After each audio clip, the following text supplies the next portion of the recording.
Bagamat bago lamang siyang mananampalataya, siya ay matapad na naglilingkod sa Panginoon.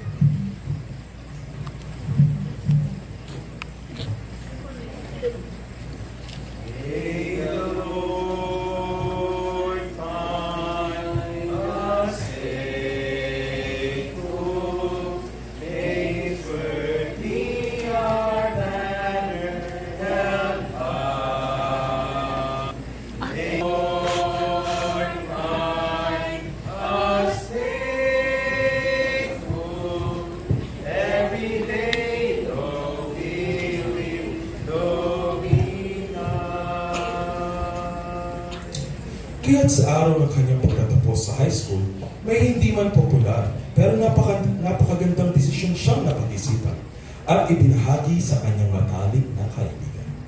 Yes! Congrats! Graduate na tayo! Congrats talaga. Ang saya-saya mo, nakagraduate na tayo. Uya, yung plan natin na mag-aaral tayo ng sabay. Yun nga, Bes. May sasabihin ako sa'yo. Mag-aaral ako sa Bible School. Ano? Bible school? Bes, gusto kong sundin yung panawagan sa akin ng Panginoon. At gusto kong pumasok sa Bible School dahil gusto ko pang ma-equip sa salita niya. Paano na yung pangako sa mga ko? At saka ang hirap-hirap nyo lang, di ba? Bes, naniniwala ako na ang Panginoon ang bahala sa kanila. Sinong pipiliin ko? Yung mama mo o yung Panginoon? Bes, buo na ang desisyon ko. Pipiliin ko ang Panginoon. I choose Jesus. I choose Jesus. Without a solitary doubt. I choose Jesus. Nang dahil sa hindi inaasahang pangyayari, hindi nakarating ang ina ni Marcy sa graduation. Kaya si Marcy ay dali-dali umuwi para ipresenta ang mga natanggap na parangal sa kanyang ina. Nay! Nay, may maganda po akong balita sa inyo. Ano yun? Ay, tingnan niyo po yung mga awards ko. Tingin mo na. Marami, Nay. Tingnan niyo po. Saan ka? Ayan po. Tsaka tingnan niyo po yung diploma ko, Nay. Nakagraduate na po ako. Oh, Marcia, natutuwa ko sa'yo. Saan ka? Nay. Pero Nay, sana naman po kayo mabibigla o magalit. Kasi sabihin po ako. Bakit? Ano sasabihin mo? Nay, gusto ko po mag-aaral sa Bible School. Bible school? O, Nay. Ay, paano na yung mga pangarap mo sa buhay? Paano naman yun ang kapatid mo? Di ba gusto mo na maawag kami sa kahirapan? Para hindi na ako mamalabahan na maglaba at magtrabaho sa iba? Pero Nay, all I ever want to be is what you want to be. I give my life to you. Paano ka na niya? Ano na yung nangyayari sa'yo? All my hopes and dreams and plans I place within your hand. I give my life to you. Mga pangako mo at plans ng buhay, Nay, paano matutupad? gusto ko po sundin ang Panginoon. Sana payagan niyo ako, Nay. Kung ganyan ang decision mo sa buhay mo, Marcia, at hindi kita mapipigilan, ngayon din, lumayas ka na dito sa bahay natin.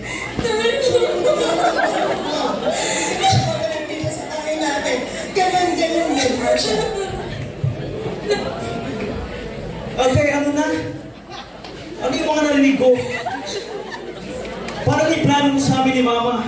At parang yung plano mong pag-aaralin mo ako.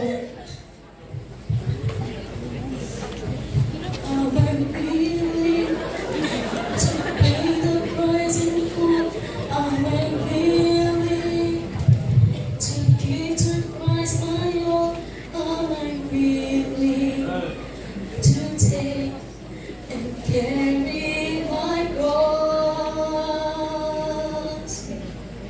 I am willing, His commandments to obey. I am willing to serve near or far away. I am willing to yield whatever the cost. Lord, I'm willing.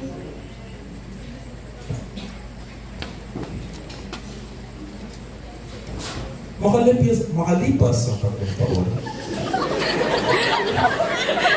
si Marcia ay nakagraduate at nakapagtapos sa Bible School. Napatunayan niya ang biyaya at pagpapala ng Diyos sa kanyang buhay. Kaya ninanais niyang maibahagi sa kanyang pamilya at kaibigan. Ngunit dingit sa kanyang kaalaman, ang desisyon na kanyang ginawa at tinayuan ay nagkaroon ng magandang epekto sa pamilya at matalik ng kaibigan. Kaya sa kanilang muling pagkikita, may napakagandang balita na may hahayag. Nay! Nay! Nakapagtapos na po ako sa Bible School. Namiss ko na kayo. Opo. Namiss din kita.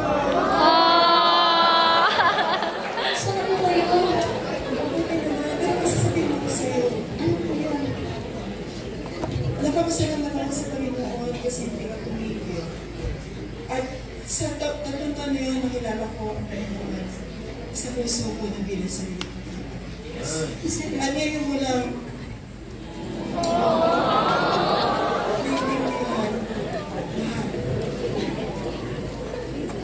All things are for our good.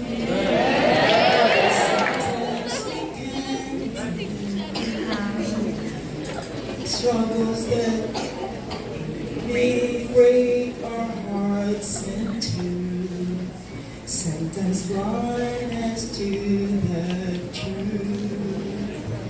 God is too wise to be mistaken. God is too good to be unkind.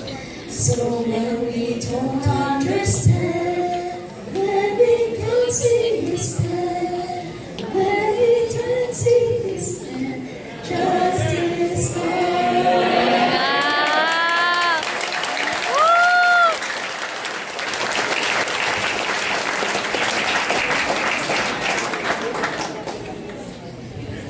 Uy, kami din natigtas.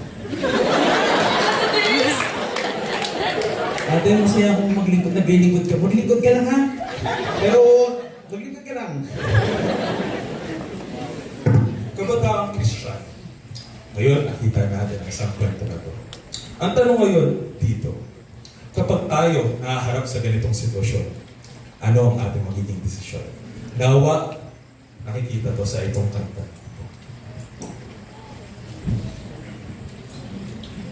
This song